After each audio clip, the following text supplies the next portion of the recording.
Hi ಮಕ್ಕಳೇ, ನಾನು ಇವತ್ತು 5 ಗೆಳೆಯರು ಈ ಕಥೆಯನ್ನು ಹೇಳುತ್ತೇನೆ. ಒಂದಾನೊಂದು ಕಾಲದಲ್ಲಿ ಒಂದು ಊರಲ್ಲಿ 5 ಗೆಳೆಯರು ವಾಸಿಸುತ್ತಿದ್ದರು. ಅವರು ಯಾವಾಗಲೂ ಜಗಳವಾಡುತ್ತಿದ್ದರು. ಮೊದಲ ಗೆಳೆಯ ಹೇಳಿದ, ನಾನೇ ಎಲ್ಲರಿಗಿಂತ ಶ್ರೇಷ್ಠ, ನಾನೇ ಎಲ್ಲರಿಗಿಂತ ಶ್ರೇಷ್ಠ, ಏಕೆಂದರೆ ನನ್ನಿಂದಲೇ ತೋರಿಸಲು ಮತ್ತು ಕಲಿಸಲು ಸಾಧ್ಯ, ನನ್ನಿಂದಲೇ ತೋರಿಸಲು ಮತ್ತು ಕಲಿಸಲು ಸಾಧ್ಯ. ಎರಡನೇ ಗೆಳೆಯ ಹೇಳಿದ, ಇಲ್ಲ, ನಾನೇ ಎಲ್ಲರಿಗಿಂತ ಶ್ರೇಷ್ಠ, ನಾನೇ ಎಲ್ಲರಿಗಿಂತ ಶ್ರೇಷ್ಠ, ಏಕೆಂದರೆ ನಾನು ಎಲ್ಲರಿಗಿಂತ ಎತ್ತರವಾಗಿದ್ದೇನೆ, ನಾನು ಎಲ್ಲರಿಗಿಂತ ಎತ್ತರವಾಗಿದ್ದೇನೆ.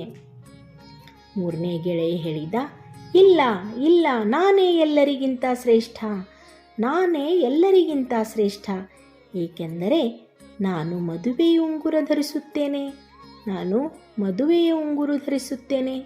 ನಾಲ್ಕನೇ ಗೆಳೆಯ ಹೇಳಿದ, ಇಲ್ಲ ಇಲ್ಲ, ನಾನೇ ಎಲ್ಲರಿಗಿಂತ ಶ್ರೇಷ್ಠ, ಏಕೆಂದರೆ ದೇವರ ಮುಂದೆ ಪ್ರಾರ್ಥಿಸುವಾಗ ನಾನೇ ಮೊದಲು ಬರುತ್ತೇನೆ, ದೇವರ ಮುಂದೆ ಪ್ರಾರ್ಥಿಸುವಾಗ ನಾನೇ ಮೊದಲು ಬರುತ್ತೇನೆ.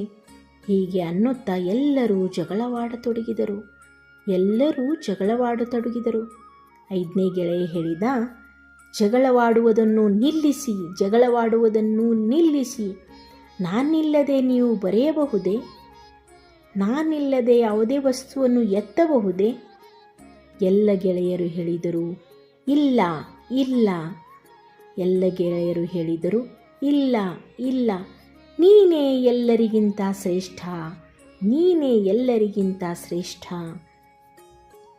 ಆಗ ಐದನೇ ಗೆಳೆಯ ಹೇಳಿದ, ಇಲ್ಲ, ನಾನು ಒಬ್ಬಂಟಿಯಾಗಿ ನಾವು ಏನೂ ಕೆಲಸ ಮಾಡಲು ಆಗುವುದಿಲ್ಲ, ಒಬ್ಬಂಟಿಯಾಗಿ ನಾವು ಏನೂ ಇಲ್ಲ, ಒಟ್ಟಾಗಿದ್ದರೆ ನಾವು ಎಲ್ಲವನ್ನು ಮಾಡಬಹುದು, ಒಟ್ಟಾಗಿದ್ದರೆ ನಾವು ಎಲ್ಲವನ್ನು ಮಾಡಬಹುದು.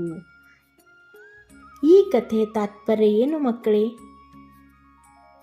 ಈ ಕಥೆಯ ತಾತ್ಪರ್ಯ, ಒಗ್ಗಟ್ಟೇ ಬಲ, ಒಡಕು ಕೆಡಕಿಗೆ ಮೂಲ, ಒಗ್ಗಟ್ಟೇ ಬಲ, ಒಡಕು ಕೆಡಕಿಗೆ ಮೂಲ. ಧನ್ಯವಾದಗಳು.